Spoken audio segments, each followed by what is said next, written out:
Find normal force, right? I prefer to write Fn because N sometimes mix up in the newtons, so I will write Fn. Okay, that's the normal force. So kinetic friction only occurs when the object is in motion.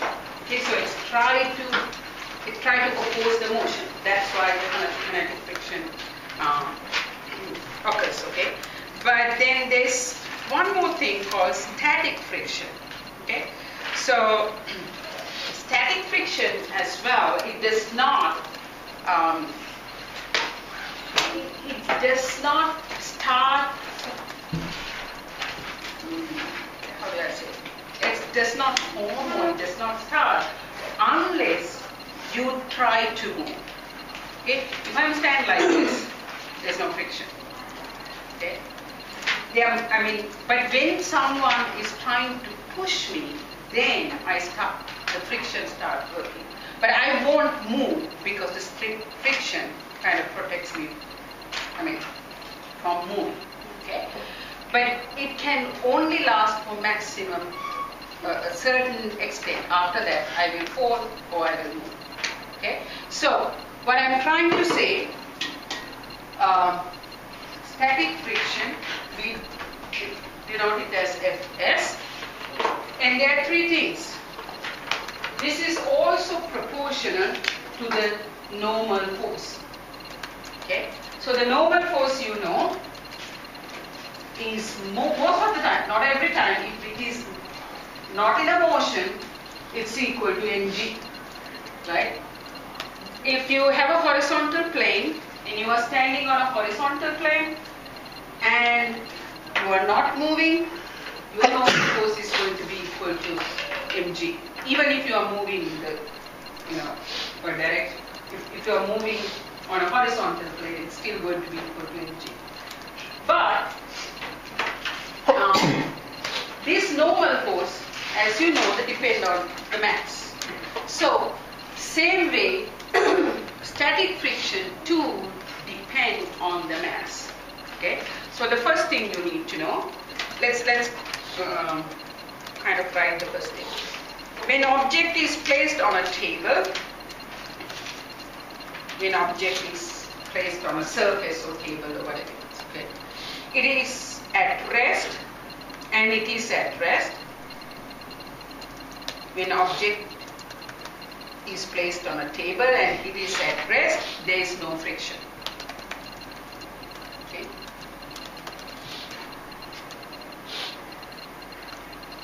So I do not need any force to protect this from sliding. I just keep it like this, right? So if this is trying to slide, the object form a force to oppose the motion. Okay? So let's say what I want you guys to know. So there is object. Okay? So I'm trying to push this with force 1, which is probably smaller force. Let me just say 1 Newton or something like that. So as soon as I apply this, there is a static friction. Right? But you won't see any motion. But then for the same object, now I apply probably twice this force, 2N. Then my static friction increase. It probably is becoming 2. It's becoming bigger. Okay, so there is a certain time as I'm trying to apply this force, static friction comes to a maximum. So this is what we are going to learn about mostly. The static friction increase according to the force. According to the force, it's increasing, but it can go up to a max level. Okay, after this is overcome, it's going to move. So static friction always have a maximum value. It starts from a small value. It's always larger than 0 and equal to if it is at rest, and it go to a maximum limit. When this is overcome, when this is passed, the object is going to move. Okay? So what we are dealing with, although this is always right, our formula is Fs maximum is equal to mu s Fn. This is the static friction coefficient. Okay? Remember we learned mu k when it is moving. The same way for the static also you have a constant. Okay? That is your number one rule. Number two is it does not depend on the area of the surface. We kind of explain that too, right? Sometimes for the mu k. So if it, no matter whether this bottle is on this area or a bigger surface, it still has the same. It has a friction. It does not depend on the size of the area. It only depends on the type of the matter, the substance of the matter. So if you put it on a wood floor, it will have a different friction. If you put it on a concrete floor, it may have a different friction. So it does not depend on the surface, the sliding surfaces. Okay, so let's write them down. It is independent of surface area. It is independent of surface area.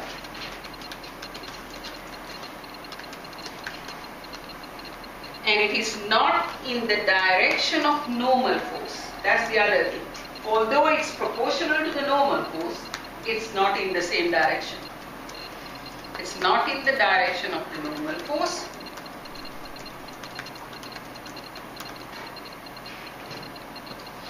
Rather, it's parallel to the surface. Okay?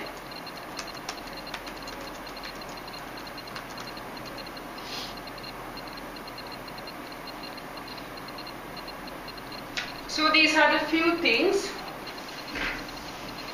you need to know about static friction. Everything else is exactly the calculation part is quite similar to kinetic friction. But this is kind of easier because it's always at rest. But kinetic friction, you have to think about the acceleration. Remember, when it is moving, that's when you have a kinetic friction.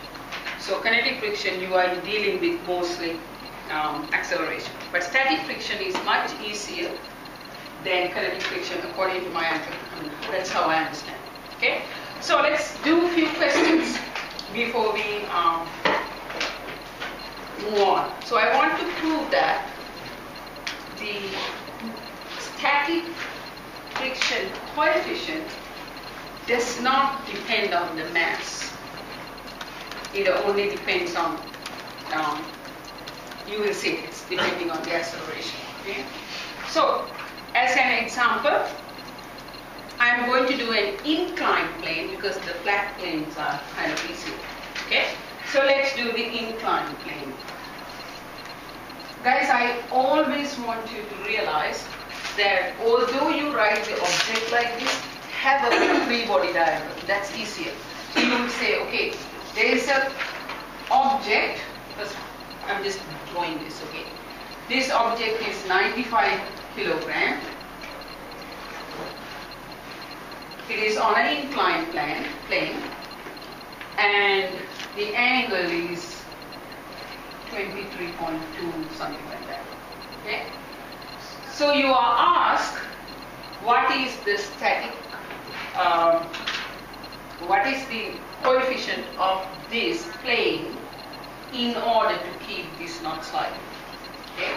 So how big your constant should be. So let's work on it now. There's nothing else working here, no forces. So what I would do, I don't like this part. So I'm kind of always putting a dot for my object. It doesn't matter whether you write it big or small. It tells me. So you know this is where the normal force. Right? So as soon as you are given this, you need to realize it's tend to slide, but it's not going to slide because of the static friction. the sliding will happen to this direction. Okay? So the first step I want you to do, you are going to apply Newton's law. Before that, always decide your x and y direction. So the best thing is, guys, always decide your x direction to the direction of motion. So this is going to move this way, right? If it is moving. So this is where my x is. So this object, positive, yes. Okay. And this is where my y direction is. Doesn't matter even you say this, but as long as you decide your motion and x directions are the same, that's great. Right? So then what you do, this force here, you need to divide this into x and y direction. So you have a vector like this.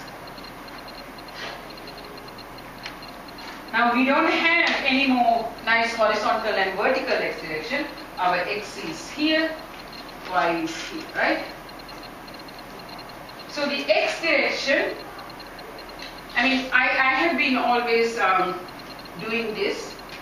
If your angle is in between here, that is cosine theta. So this is 23.2, this is 90 minus 23.2, so this is going to be 23.2. Right. Is that clear to you? Yeah, this is 90, and this is also 90. That's 90. Yeah, because the normal force always at 90 degrees. So that's why this is 23.2. Right? So what I'm going to do, this 95, the W. Wait, how's that 23? This is 23.2, 90 minus 23 point here. Why is it 90? Right triangle. This is a right triangle. And then this is 90, so this is 23.2. Okay? So, because you know this is perpendicular. So 95G, if you look at the component, we can take this component as well as this component. So 95G is, this is the W, 23.2. This is 90 minus. So if you look at this direction, you can break this 95G cosine 23.2. Right? Do you understand why it became cosine? No? See, Priscilla, remember always, if this is the force and if this is the angle, force, when you are taking the component, if the component and the actual length are if the angle is in between, you take cosine component. It is not it is mathematical. This is 95. So you are trying to take this is your 90 degrees, right? So you are going to take this length. So if this is theta, cosine theta is this divided by 95, right? See, this length here, x over 95 is cosine theta, so x is always going to be 95 cosine. So whenever you want to do, you are saying, okay, this is my mass, and I am taking the component, and my angle is in between, so it's cosine. If my angle is not in between, it is sine. So to this direction, the angle is here, it's not in between. So this is becoming 95G sine theta. Wait, angle is between the Cosine. Angle is not in between, sine. It always works. I mean, work in the sense, in physics, okay? Because this is going to be the hypotenuse, that's why. This 95G is going to be the hypotenuse. That's why we are taking the component. So 95G, this is the maximum mass. So can you see your normal force is reduced now? angle between the sine. Cosine. When you practice, you will, it's coming quite easily. Oh, this angle, okay, this is cosine. It's very fast, that method, instead of doing all that. Especially in multiple choice. Do you understand how the cosine happened here now? So whenever you say, oh, this is the angle cosine, so I should take. This is in between because I am trying to find this. So my 90 degrees is like this. To me, like, will there be questions like that they'll give us the angle, but we just know that we just incline angle. Here, Like cosine incline angle. Yeah, so that one. if you are given incline angle, but there are times you are not given incline, you are given the vertical. So you have to be careful which end. That's why we need to have the angle. It's great if you are given inclination of the plane, but there are times they say from the vertical it's this much. So you need to be careful to first check, and then after that you can fulfill it. Okay? So, do you understand now? I break this force into two different forces. Okay? So there is no more like this, but to this side you have 95G cosine 23.2. To this direction you have 95G sine 23.2. Because this is the in between, this is not in between. So I took it this way and this way. Alright? I guarantee it works every day because it's actually comes from the mathematical right. Okay? So now guys, let's now move on to our Newton's law. Okay? So first we are going to apply the Newton's law to the x direction. So the x direction is now this direction, Fx. All the forces is equal mass time acceleration. Okay? Right? So to this direction you only have what? You have 95G sine 23.2, and to the opposite direction you have friction. Right? 95G sine 23.2, and opposite direction you have friction. And this is equal to mass time AX. Wait, but the angle between things, that only works for x, right? No, everywhere. This is y kind, and this is x. Why do you think it only works for x? So what would the y portion be? Would y portion also be 95G sine 23? No, cosine, because the angle is in between. This is not the angle in between, that's all. Right. Sine. So y is also sine? Y proportion. Y is cosine in this case. Because x was Sine. so that rule is first you define the x. No, you first find the angle. Yeah. So if this is in between, just divide this force to two directions, that's it. But you know into this direction you have this force now. Right? This and this.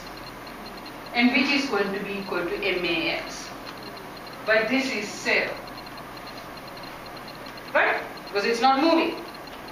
Right, Jimmy? So you can see 95G sine 23.2 is going to be equal to Fs. Alright? But we also know Fs is equal to what? According to what you learned today, what is Fs equal to? Mu s normal force. Right? The s is static. The s for S is for static.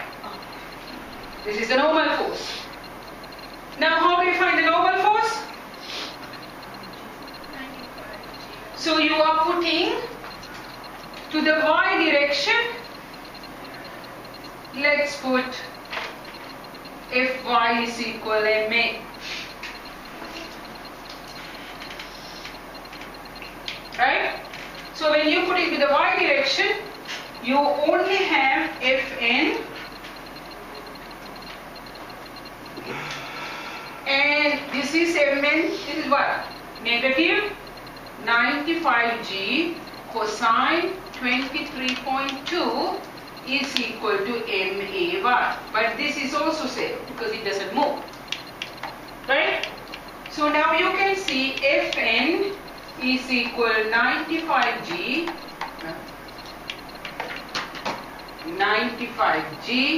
cosine 23.2. So you have, now you found the effect. So we are going to put this over here. Because we found the Fn, we are going to find the mu s. Right? I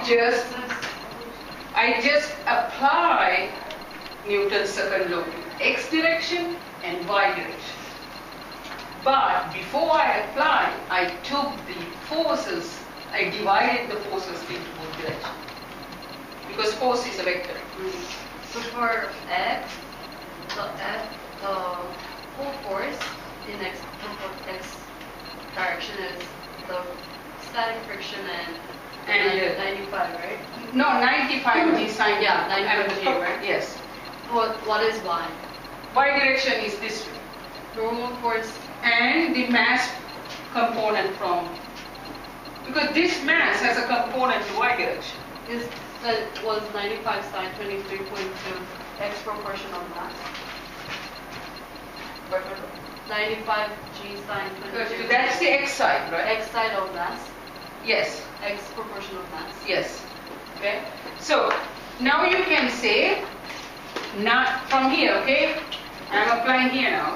This is the formula. Yes. So, in this problem, the object is at rest, so we're trying to find the static friction of it. but Not static friction. Just the Static mu- friction we already found.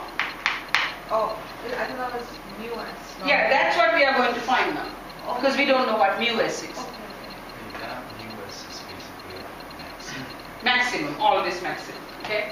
So you are saying 95g sine 23.2 is going to be equal to mu s Fn. So this is Fn, 95g cosine 23.2.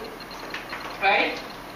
So mu s is going to be 95g sine 23/2 and over 95g cosine 23.2.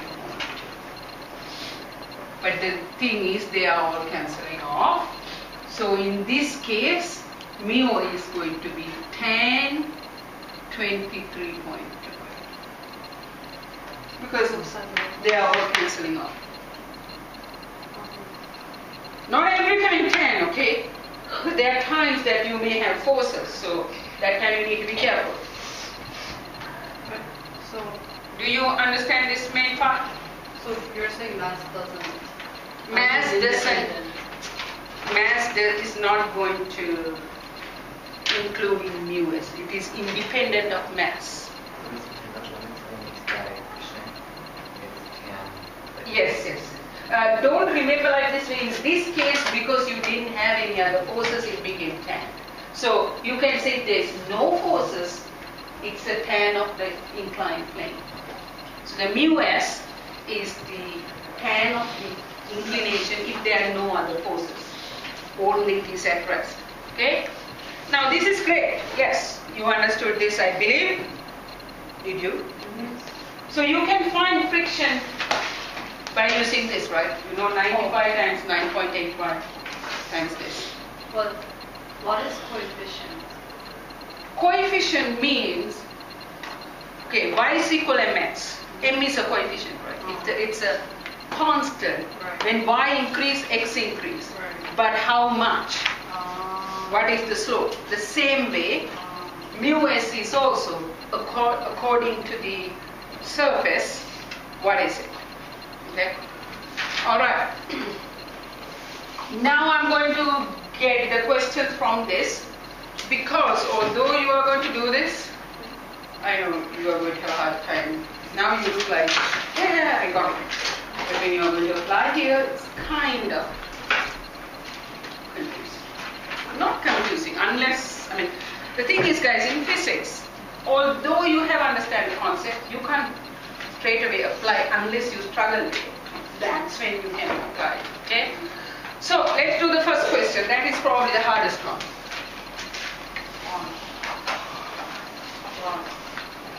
I mean, I don't think it is the hardest, but it has two different concepts. I mean, you've got to really understand what the the static friction is for you to do this first question. Okay?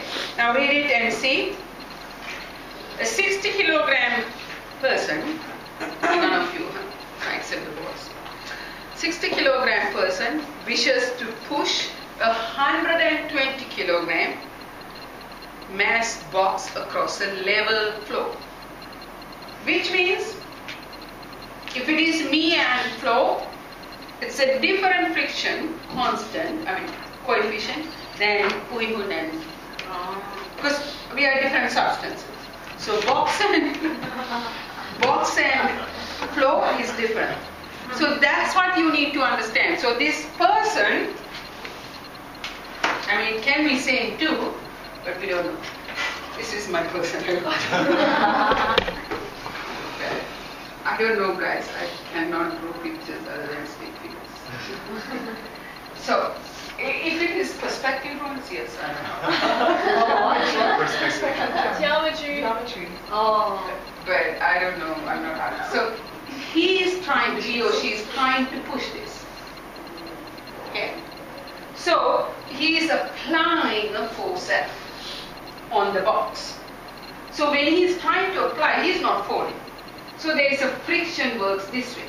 That is the friction, static friction for person is person.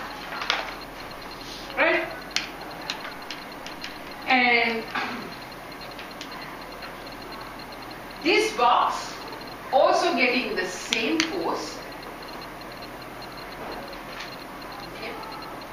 But that has a friction of the box. Static friction is the opposite of the direction? Yes, always it works to the opposite because it's trying to stop the motion. Oh, okay. Okay, static friction is what it stops from doing. So we can find, and the great thing is, we already know the constant between the person and the flow. It is given to you. So mu, what is it? Yes.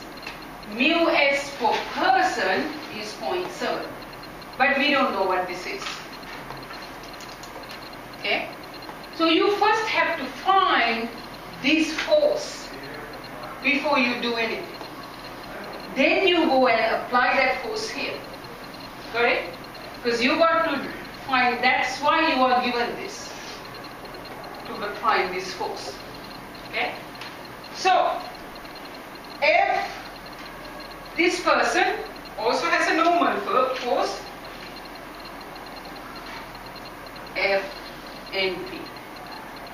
And this one also have F in box, and the mass of the box was 120 G. The person's mass is 60 G. So you are going to apply the Newton's law. Let's first apply to the first person. So the person to this direction, this is for the person, okay? F and P minus 60G is equal MAY, but this is equal to 7. Okay, I'm applying Newton's law because he is at rest. So F and P is equal to 60G. Then to this direction, person has a F. He is trying to push, that's why FSP started, right? If he is just standing, there is no friction. So you have F minus FSP MA. But this is also going to be zero. So F is equal to FSP. Right? You got it? Up to here you are fine. But FSP is equal to mu SP Fn, right? That's the thing we learned. Mu times normal force. And this is given 0.7. Fn is 60 times G. What does this become? 412. 400? 412. 412 Newton.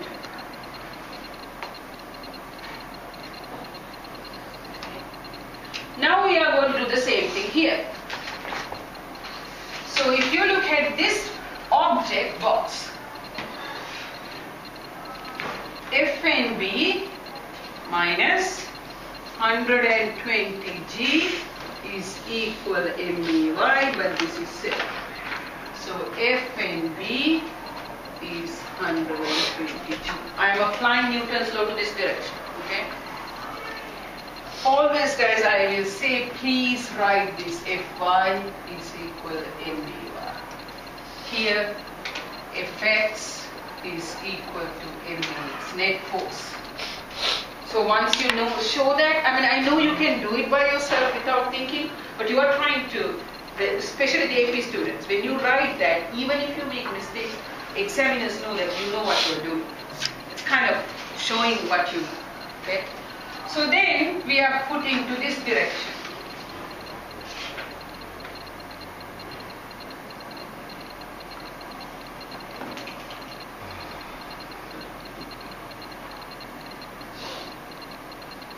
So for this direction, of course, this box is still filled here.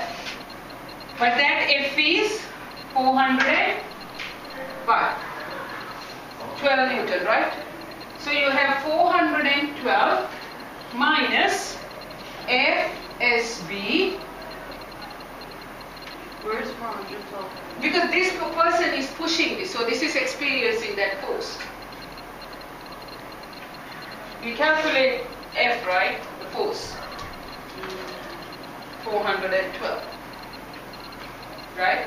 So FSB is equal to MAX, which is going to be 7. So 412 is going to be FSB.